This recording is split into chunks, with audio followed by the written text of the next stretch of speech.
Latest football news, engaging debates, and fascinating opinions. Pitchside talk on IO Radio.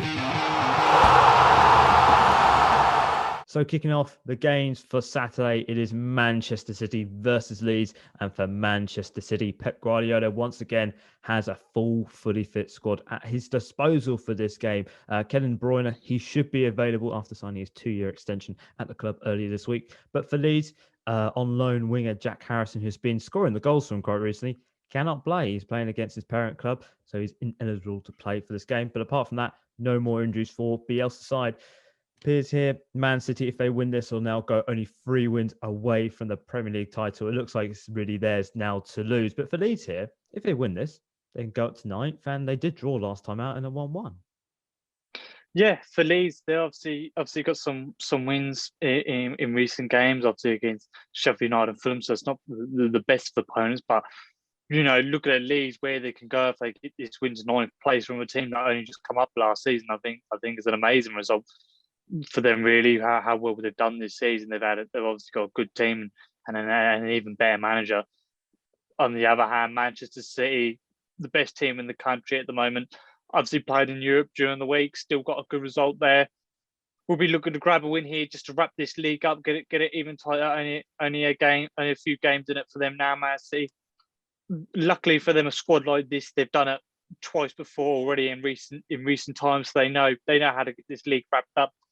I think they'll definitely have the answers to Leeds. I think it'll be a perfect game for Man City to win. And I'm going to go for a 3-0 to City. So it's Liverpool versus Aston Villa today. And the team news is for Liverpool, Jurgen Klopp has no fresh injuries concerns heading into this game, but will assess the condition of his squad after the wake of their defeat in the midweek in the Champions League. For Aston Villa, some more bad news from Jack Grealish. He was back. He was fully fit. Didn't play against Fulham, but it has been confirmed today that he's suffered a setback, which can put him out for 2 more weeks after that shin problem he's had 7 weeks ago. Piers here for Liverpool. They really need to win if they want to get back into this top 4 race. A win will take them into that top 4. But for Aston Villa here, they won last time out without Jack Grealish, but this is still a massive blow for them. But a victory here will take them back up to 8th. Yeah, it's a real shame for Aston Villa. They looked like they were starting to get out of this bad form they had. They had this star man come back. They had a win, and now they've got their star man out, and they're playing one of the strongest teams in the league in Liverpool. Although obviously last time out it was a real interesting game. Obviously Aston Villa getting the 7-2 win, so I think Liverpool will be up for this. And losing in the Champions League midweek, I think Liverpool made a lot of mistakes in that game, causing that defeat. I think that was definitely a winnable game for Liverpool. So I think Liverpool are going to be really up for this. Taking away the Champions League game, I thought they played all right against Arsenal. I think it was mainly Arsenal's fault why they lost, but some really good chances that Liverpool created for those goals. So I think Liverpool coming here out of nowhere, where it seems like hope was lost. It looks like they could still get themselves into the top 4, and that'll be good motivation for them and to get spirits up going into the second leg of the Champions League. I think Liverpool will get the win here.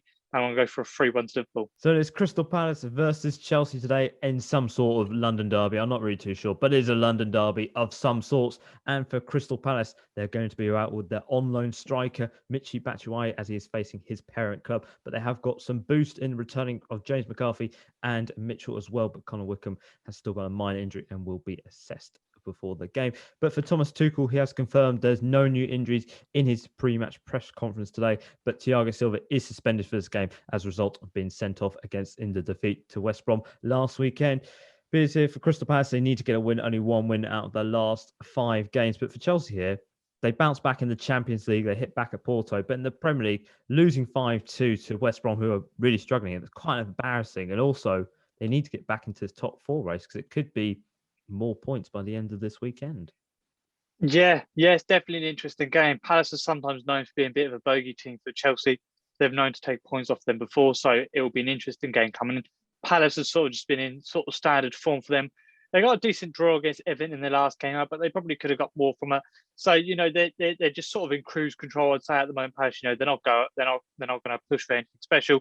They're not going to go down, so they're just sort of sitting here for the last 2 games. Chelsea, on the other hand, after they had a brilliant performance in the Champions League, but to be honest, got embarrassed against West Brom last weekend. It was a terrible performance. But I think the positives they can take is when they went to Seville against Porto and had a brilliant game.